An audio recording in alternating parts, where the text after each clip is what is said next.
Comment pratiquer l'allemand au quotidien? C'est le sujet de cette vidéo. Mais avant d'aller plus loin, je t'invite à télécharger mon guide pour apprendre l'allemand en 5 minutes par jour. Tu trouveras les liens dans la description. Il suffit de donner ton prénom et ton adresse mail et je t'envoie tout ça dans ta boîte de réception. Alors j'entends souvent des personnes qui me disent oui, moi l'allemand j'arrive pas à progresser parce que voilà, je le pratique pas au quotidien, surtout pour ceux qui habitent en France, voilà, j'ai pas l'occasion de parler allemand tous les jours, ou même des personnes qui habitent en Allemagne qui me disent bah moi en fait au quotidien je parle surtout le français et du coup bah je n'arrive pas à progresser parce que je ne pratique pas l'allemand au quotidien. Alors aujourd'hui, j'aimerais te donner 7 clés, 7 pistes pour progresser en allemand et surtout pour arriver à pratiquer l'allemand au quotidien, donc vraiment chaque jour. Alors la première piste que j'aimerais te donner, c'est d'écouter. Oui, parce que pour pouvoir pratiquer une langue, il va falloir vraiment t'imprégner de ses structures, du vocabulaire. Donc écouter vraiment tous les jours, c'est important. Alors je ne te demande pas d'écouter pendant 1 heure. Je parle vraiment de 5, 10, 15 minutes par jour.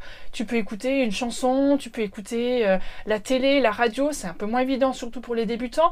Mais voilà, tu peux aussi regarder des films en allemand, en les mettant du coup en langue, en version originale et en version sous-titrée, pour vraiment t'imprégner, te nourrir d'allemand. Je t'invite à regarder ma vidéo dont je te mets le lien ici à droite. Si tu ne l'as pas encore vue, je te parle de comment libérer ton potentiel à l'oral. Là, je te donne aussi plein de sites voilà, ou comment écouter de l'allemand, des chansons, des chanteurs que moi j'aime bien, des musiques que j'aime bien. Il y en a encore plein d'autres évidemment. Mais donc voilà. Je t'invite aussi à regarder mes vidéos d'immersion. Donc si tu connais un peu ma chaîne, tu sais que j'ai différentes vidéos où je parle en allemand pendant 5 à 10 minutes. Et l'idée c'est vraiment voilà, de permettre à ceux qui surtout n'habitent pas en Allemagne et n'ont pas l'occasion d'écouter de l'allemand au quotidien, de s'immerger, de s'imprégner de ces structures, de s'imprégner du vocabulaire. Donc j'ai différentes vidéos d'immersion dans des de manière vraiment tout à fait naturelle, au terrain de jeu, sur le chantier, en train de faire la cuisine et je te présente des objets typiquement allemands, etc. Donc je te mets les liens à droite et puis tu les trouves aussi si tu vas sur ma chaîne. J'ai des playlists où j'ai vraiment toutes mes vidéos d'immersion. Donc voilà, chaque jour tu peux regarder une vidéo, écouter, vraiment t'imprégner de l'allemand. Alors, deuxième piste, ça va être de lire. Je sais qu'aujourd'hui c'est pas forcément ce qui est le plus à la mode, mais c'est vraiment important de lire aussi de l'allemand parce que ça passe par l'écrit, tu vas progresser comme ça aussi, tu vas apprendre du vocabulaire. Alors bien sûr tu peux lire des livres papier, peut-être par exemple des livres pour enfants qui sont un peu plus simples, tu peux donc les en commander sur Amazon ou en acheter directement quand tu vas en Allemagne. Il y a aussi des sites qui proposent des articles en ligne, alors bien évidemment il y a tous les grands journaux qu'on connaît, Das Bild, etc. Mais ça c'est pour un niveau plus avancé. Pour les débutants, il y a aussi, ou un niveau plus faible on va dire, il y a aussi un site dont je vais te mettre le lien dans la description, Deutsch Perfect. Et il y a des articles qui sont écrits avec des sujets d'actualité et qui sont écrits vraiment à viser pour les personnes qui apprennent l'allemand en tant que langue étrangère. D'ailleurs, si tu regardes sur internet, allemand en langue étrangère, on appelle ça DAF, Deutsch als Fremdsprache, donc DAF. Cette abréviation, tu peux taper sur Google et tomber peut-être sur d'autres sites aussi. Donc voilà, je t'invite vraiment à essayer de lire au quotidien ou voilà, régulièrement de l'allemand. Une troisième piste que j'aimerais te donner pour pratiquer l'allemand au quotidien, ça va être de parler. Comme je te l'expliquais dans ma vidéo Libère ton potentiel à l'oral, dont tu peux trouver le lien ici à droite, tu peux déjà commencer à parler seul. Voilà, si tu as un peu peur de parler devant les autres, de faire des erreurs, etc., tu peux déjà commencer à parler tout seul. Mais tu peux aussi essayer de rencontrer des personnes. Alors, au niveau local, il y a par exemple des sites comme Meetup qui permet voilà, de trouver des gens autour de toi qui aimeraient parler l'allemand. Voilà, donc je t'invite à aller fouiller un petit peu sur ces sites-là. Je vais te mettre des liens dans la description. Il existe vraiment des initiatives au niveau local, hein. Renseigne-toi, regarde. Par exemple, moi, il y a quelques années, j'ai trouvé un article dans le journal de ma ville. Il y avait des personnes qui disaient, voilà, on aime parler la langue de Goethe, si vous aussi vous aimez, bah, venez nous rejoindre. Et donc tous les mois, j'ai un Stammtisch, voilà, c'est un mot typique allemand aussi, et on se réunit dans un bar et on papote. Il y a des Allemands, il y a des Français qui aiment apprendre l'allemand, il y a de tout niveau, et on a simplement du plaisir à discuter ensemble. Et bah, voilà, ce genre d'initiative, il y en a certainement dans plusieurs villes. Je sais qu'il y en a beaucoup sur Paris, mais certainement aussi ailleurs. Donc renseigne-toi, vois ce qui se passe autour de toi pour pouvoir parler en allemand. Et Il n'y a pas seulement ça, il y a aussi, tu peux essayer d'aller en Allemagne, de rencontrer des gens. Vraiment, quand tu vas en Allemagne, essaie vraiment de te mettre comme objectif que tu vas essayer de rencontrer des gens, de lier des amitiés, d'avoir des personnes avec qui tu vas pouvoir ensuite discuter quand tu seras de retour en France. De créer par exemple un tandem, c'est-à-dire trouver une personne qui aimerait apprendre le français. Et du coup, vous vous réunissez régulièrement, vous vous retrouvez par WhatsApp ou téléphone ou par mail ou voilà. Et vous parlez 15 minutes en français, 15 minutes en allemand. Et comme ça, chacun va corriger un petit peu l'autre sur ses erreurs et c'est comme ça que vous allez progresser. Donc ça, c'est vraiment une manière de parler tout à fait en direct. Et ensuite, après, en ligne, grâce à Internet, maintenant, aujourd'hui, on a vraiment plein de moyens de rencontrer des gens et de parler avec eux en allemand au quotidien. Alors, ça peut être par Facebook, par WhatsApp. Il y a d'autres applications comme HelloTalk, comme Tandem. Alors, je crois que ça, c'est payant. Il y a HiNative. Voilà, il y a plein d'applications, plein de sites qui proposent ça, de connecter des personnes entre elles venant du monde entier pour parler. Donc là, parler allemand, mais ça existe aussi bien évidemment pour plein d'autres langues.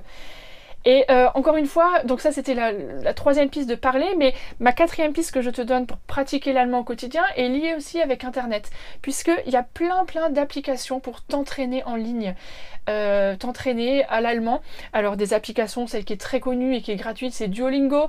Il y a aussi Memrise pour vraiment travailler le vocabulaire, il y a Busuu, il y a Mindsnacks, Hello qui je crois est payante. Voilà, certaines sont gratuites, d'autres sont payantes, il faut aller voir en fonction de ce que tu es prêt à mettre. L'avantage de ces applications-là, c'est qu'elles ont un côté très ludique avec des challenges en te permettant de gagner des points, d'obtenir des couronnes, etc., d'inviter des amis, d'essayer de progresser. Donc j'ai un peu côté un peu challenger. Tu vas essentiellement travailler du vocabulaire, donc c'est assez intéressant, c'est très répétitif. Donc tu vas pouvoir progresser dans ton vocabulaire.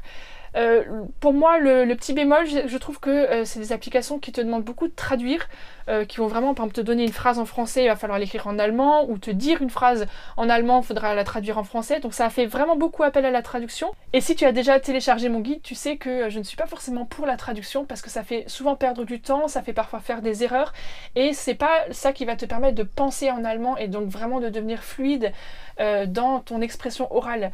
Mais voilà, ça peut quand même être un bon outil pour travailler le vocabulaire et puis ce côté un peu ludique, voilà, de jeu, d'essayer de gagner des points, etc. C'est quand même assez sympa.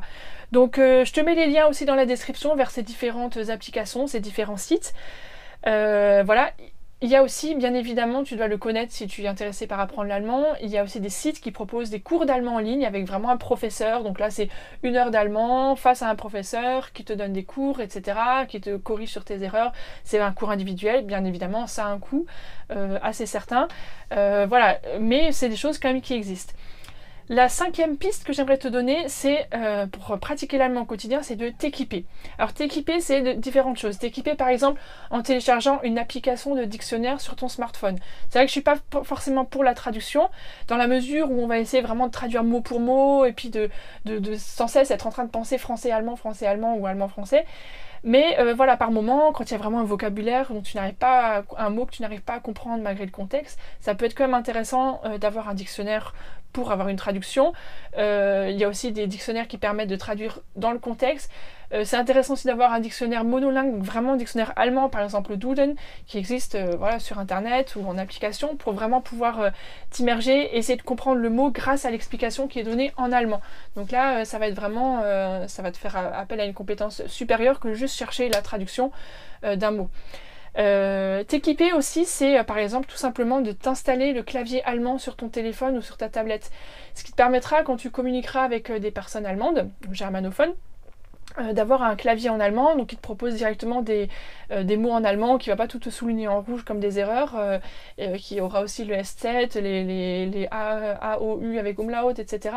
Donc ça c'est très simple, hein, ça dépend en fonction de ton iPhone ou de ton smartphone, ce que tu as comme téléphone, mais c'est très simple de télécharger le clavier allemand sur ton téléphone, et c'est vraiment très pratique. Et alors après je suis pas une experte en smartphone, mais je sais que chez moi en tout cas j'ai un simple clic sur le clavier, j'ai un petit bouton et ça change. Donc j'ai un clavier français, j'appuie sur le bouton, tac, il est en allemand, tac, il est en anglais. Comme je corresponds souvent avec des personnes de différentes nationalités, je peux très rapidement avoir le clavier dans la langue cible.